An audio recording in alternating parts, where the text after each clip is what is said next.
Всем привет! Спустя кучу времени я все же решил исправить несправедливость, допущенную при установке вертикальной фрезерной головки на этот станок NGF-110, и доделать наконец механику пиноли.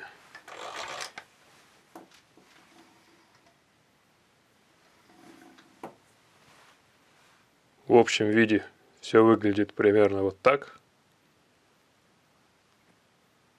Ну а с обратной стороны практически ничего не изменилось, кроме наличия обратной стороны вала. Здесь должен быть некий пятак с указателем глубины резьбы, обычная шкала. Не поставил я ее по одной простой причине, что пока непонятно, достаточно ли будет встроенной пружины для возврата, или по крайней мере для удобства работы пинолью. На запас у меня есть вот такая пружина со сверлильного станка, продаются они на Алиэкспрессе, и в любой момент, в принципе, можно будет ее сюда поставить, организовав дополнительное усилие. Ну и, соответственно, диаметр вала, скорее всего, изменится. Поэтому этот конец вала пока остался неизменным. Нужно попробовать. Так что, кому интересно, что я делал внутри вот этой вот желтой коробочки, смотрим далее. Пожалуй, самый интересный факт в том, что все эти 2 года головка крепилась не всей этой площадью плиты, а только 4 винтами, которые крепятся к хоботу. Я до сих пор не сделал никакого абсолютно крепежа. Вот видите, я могу даже пальцами буквально расшатать соединение. Когда я устанавливал эту головку, полуавтомата под рукой не было. Да и варить я им совершенно не умел, если бы он даже был. Сейчас ситуация немного получше, и я все же думаю прихватить эту плиту к усилителю. А именно вот этому двутавру, который здесь расположен наверху. Сам он закреплен довольно прочно на 8 винтах М8, плюс он более-менее подшабрен к самому хоботу. То есть, в принципе, ничего не мешает просто сделать несколько точек сварки. Но при этом, естественно, нужно как можно лучше подогнать саму головку. Саму головку можно поставить намного меньше, например, из тех, которые продают китайцы. И все это вполне нормально будет работать. Если не требовать от станка каких-то избыточных нагрузок, точить огромные детали с большими съемами, то вот эта вся верхняя конструкция в принципе особо не нужна. Именно так получилось в моем случае, когда этот двутавр на самом деле выполняет одну лишь функцию – удерживает двигатель. И вот только сейчас я задумался, чтобы исправить эту несправедливость. И все же сделать из двутавра несущую конструкцию. Ну и не уходя далеко, решил проверить, а плотно ли прилегают вот эти плоскости моих фрезерованных пластин. Может быть, провисание идет из-за них?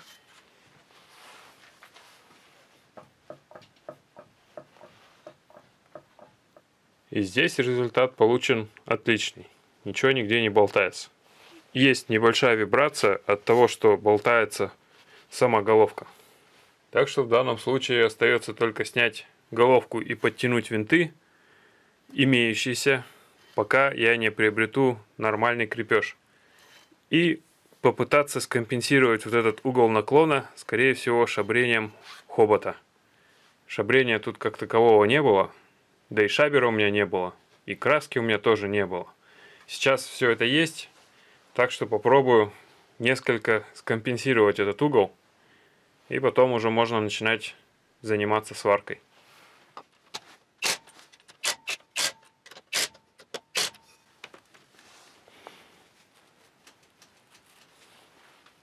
И вот сразу после подтяжки выяснился еще один интересный момент.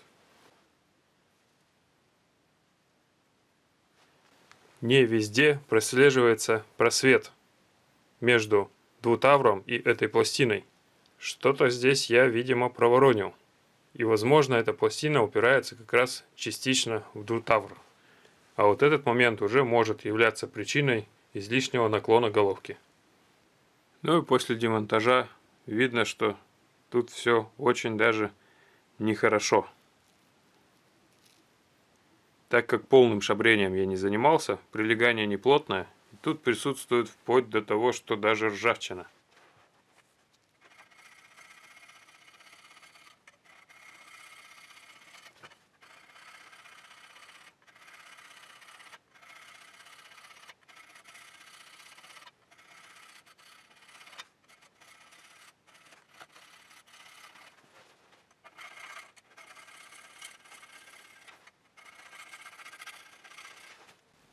Очень не хочется, но все же приходится заниматься более детальным пришабриванием. Это уже примерно после 5-го прохода. И получилось уже более-менее. По крайней мере, есть касание во всех 4 углах.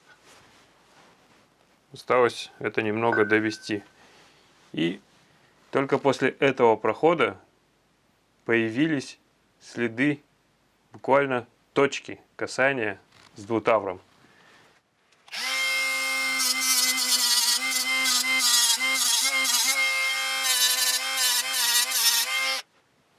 Очередной замер после выявленных очевидных косяков. И в принципе результат уже есть. Я бы даже сказал, что есть небольшой перебор, но делать с этим я уже ничего не буду. Для этого станка и так за глаза. Здесь мы видим показания в районе 10 соток.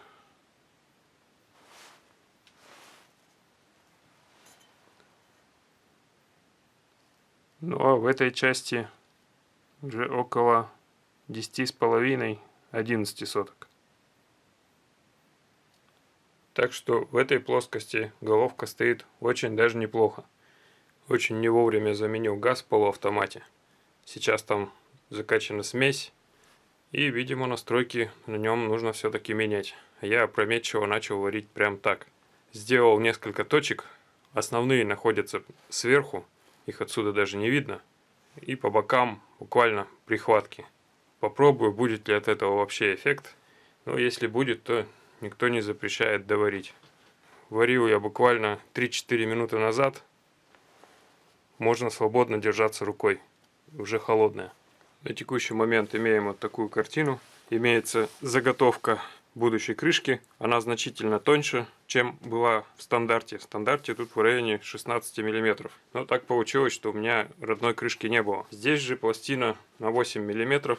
Надеюсь, что ее хватит. Она крепится 4 винтами, но имеются штифты.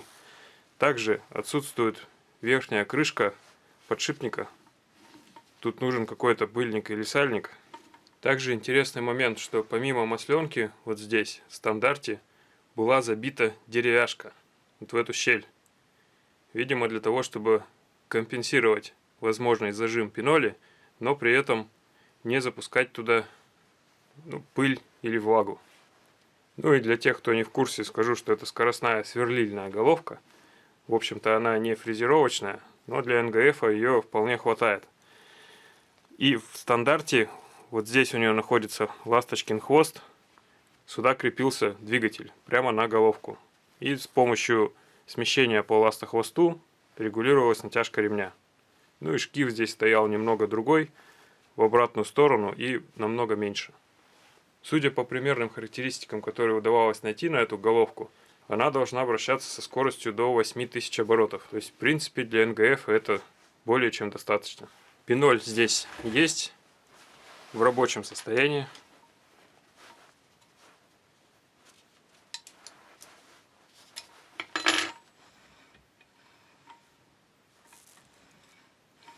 И как видите, внутри даже имеется слабенькая, но пружина. Я подозреваю, что для частого сверления ее будет недостаточно. Поэтому уже давно в Китае закупил дополнительно вот такую штуку. Ну, чтобы иметь возможность установить дополнительную пружину с одной из сторон. Скорее всего, с обратной стороны.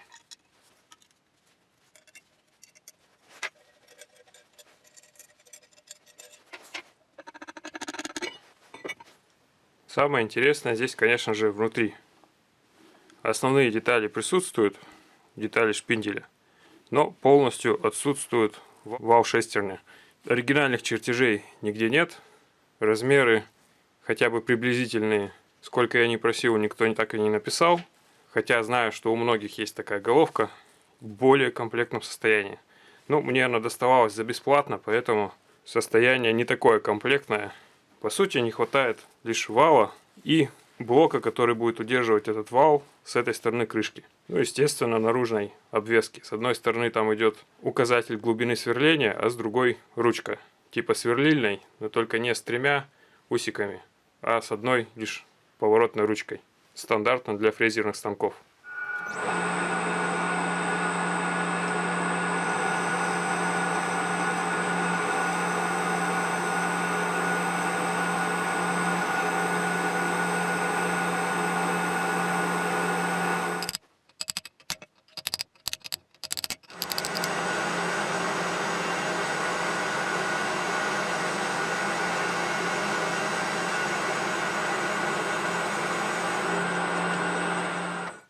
Без НГФ никуда.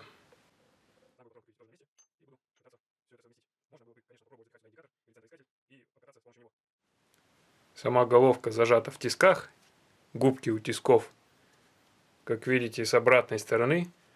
Это огромный плюс к функционалу данных тисков.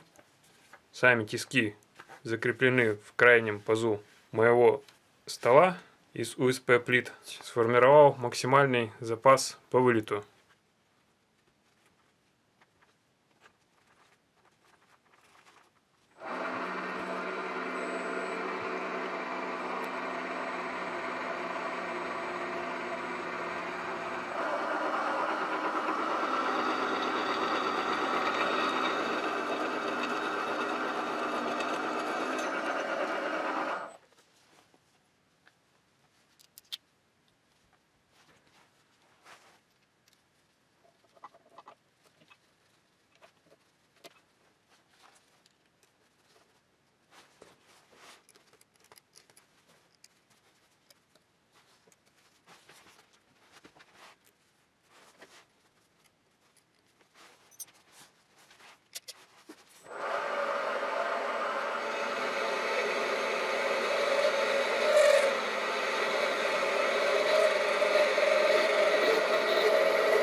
Эта фреза была когда-то куплена за очень недорого, можно сказать, самая дешевая, которая оказалась на Али. Но это, конечно, полнейшая дичь. Она длинная, цанга не позволяет вставлять ее полностью. Мне ее уже разок даже подкусывало, как видите. Поэтому без всяких раздумий в этот раз я ее отрезал и сделал миниатюрный резец. Но только тут оказалось, почему она нормально не фрезеровала ранее. Вот этот угол у нее обратный. После того, как пройдет острие, начинает упираться стенка. Ну и, соответственно, появляется дробление и все остальные вытекающие последствия. Для чего она так сделана, вообще непонятно.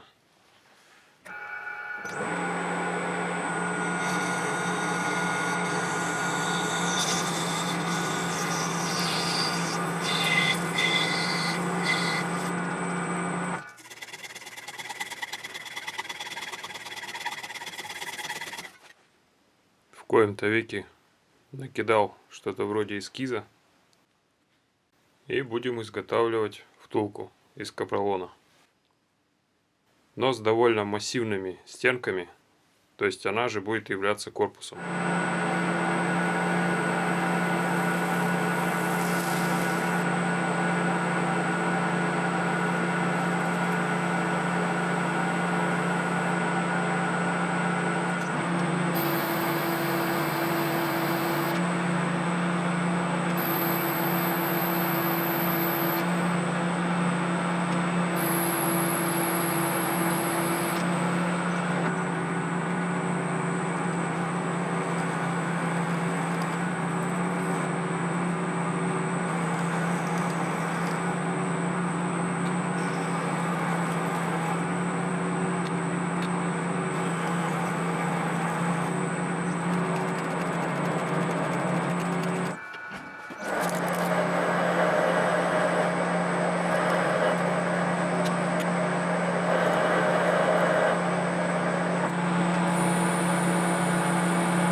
А точность у ЦИ очень даже ничего.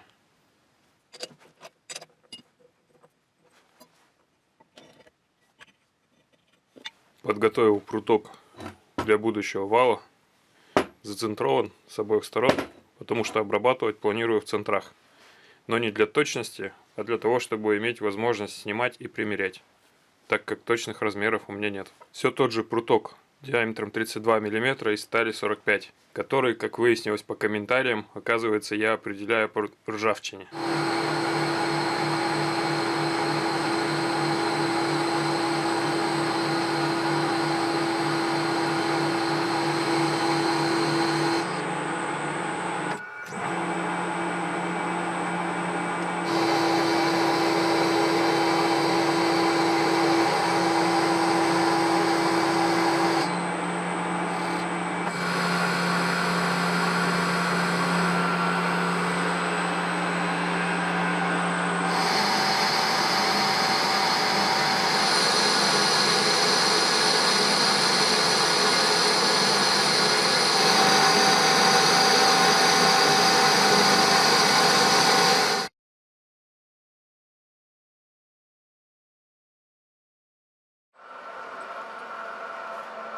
Решил сэкономить время на сборке и разборке вертикальной головки и воспользоваться горизонтальным шпинделем. Но, как обычно, попал на нестандартную оправку, которая не оказалась под рукой. Вот такая специфичная оправка получилась, универсальная. Можно установить как модульную фрезу с посадкой на 22, так и будем использовать вот такой сломанный метчик. Все дело в том, что у меня есть несколько модульных фрез, но с модулем 1 нет ни одной. И, собственно, профиль зуба с модулем 1 придется нарезать по старинке. Единственное, что есть в помощь, это вот такая шестеренка, которая чуть больше той, которая должна быть здесь. В принципе, сформировать профиль зуба, я думаю, она мне поможет. Но чтобы не долбить весь профиль зуба одноперой фрезой, можно воспользоваться имеющимся модулем 1,5 и как минимум в районе половины зуба сформировать заводской фрезой, что уже большой плюс. Также, чтобы ускорить процесс, сделал обнижение там, где шестеренка будет не нужна.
Ну вот, уже более-менее.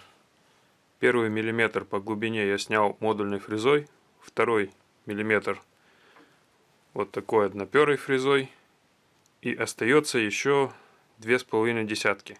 Ну, если судить по расчетам, глубина зуба должна быть 2,25. Никому не советую заниматься такой ерундой. Если есть хоть один шанс добыть нормальную модульную фрезу, обязательно воспользуйтесь им. Этот способ, конечно же, работает. Остается лишь снять острые кромки. Но по факту тратится в 5-10 раз больше времени. Ну и плюс профиль, конечно же, не будет идеальным. И заняла бы у меня сама нарезка этой шестерни буквально полчаса. Ну и, пожалуй, самое главное в таком способе, то, что нет никаких гарантий правильности профиля зуба, необходима будет примерка. Вот сейчас мне придется будет снять эту деталь для примерки, и в случае, если она все же не подойдет, устанавливать, обкатываться заново. Нет, ну я, конечно, могу приложить прям вот так пиноль, и на ощупь все отлично подходит. Да, хорошо перекатывается, даже без снятия фасок. Но по факту, совпадет ли межосевое расстояние, я не знаю.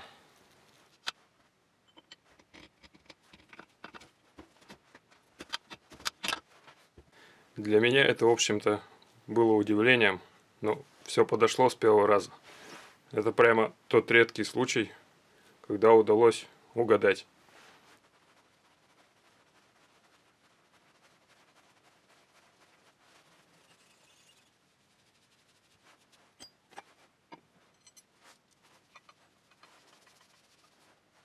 Пока головка не собрана, воспользовался случаем и закупил крепеж повышенной прочности. В данном случае класса 10,9. И также придется будет их немного доработать, так как отверстия у меня уже сделаны под головки поменьше.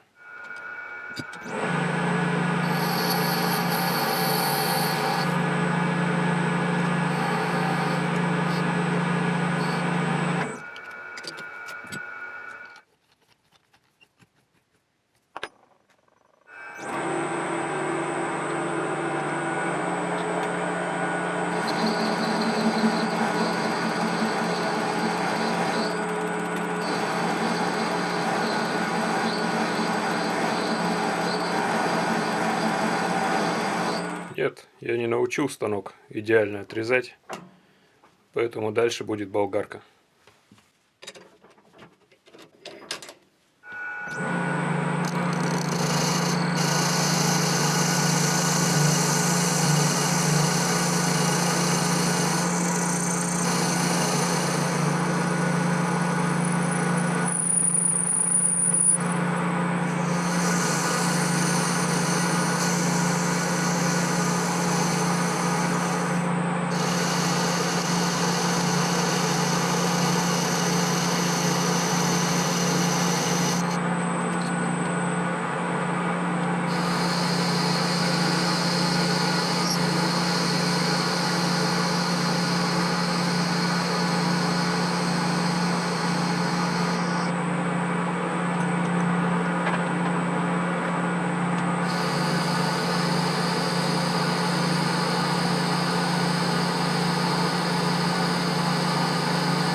Очень хотел закрепить этот пятак с помощью конического штифта.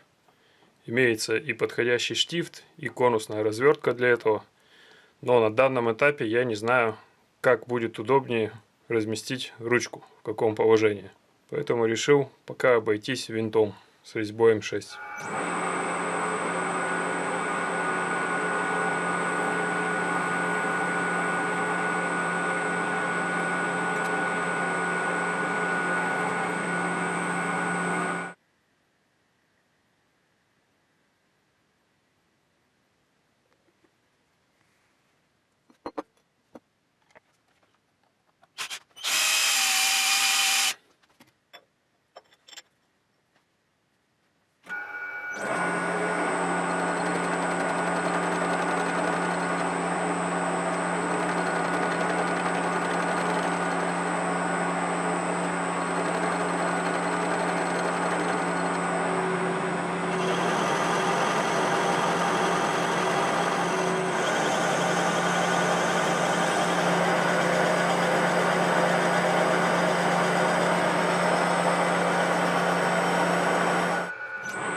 Я, конечно, ожидал, что подобная разметка может быть неточной.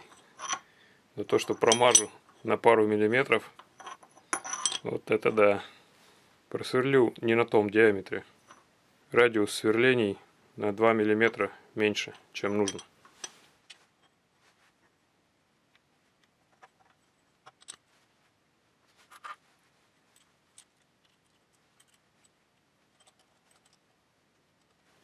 В процессе переборки заменил часть винтов на высокопрочные. Также сделал прихватку основной плиты, на которой держится головка. Именно прихватку в центре двутавра, и основные прихватки находятся сверху. Субъективно жесткость значительно увеличилась, так как ранее при фрезеровке, если поставить вот сюда палец, было отчетливо заметно дребезжание этих деталей относительно друг друга. Ручка пиноли расположена в неудобном месте, поэтому показываю, как могу. Ходит пиноль довольно туго. Для компенсации усилия даже чуть увеличил длину рычага, по идее он должен быть короче. Это из-за того, что я хотел сделать минимальные зазоры во втулках, плюс появилась небольшая несоосность. Но все-таки не идеально выполнена расточка. Все-таки растачивалась на НГФ, да еще неудобным способом. Поработаю так, если не разработается, то увеличу зазоры во втулках и работать будет легче. Туго ходит именно втулки. Сама пиноль, если помните по предыдущим видео, я даже выдвигал просто рукой. Никаких проблем с ее выдвижением нет.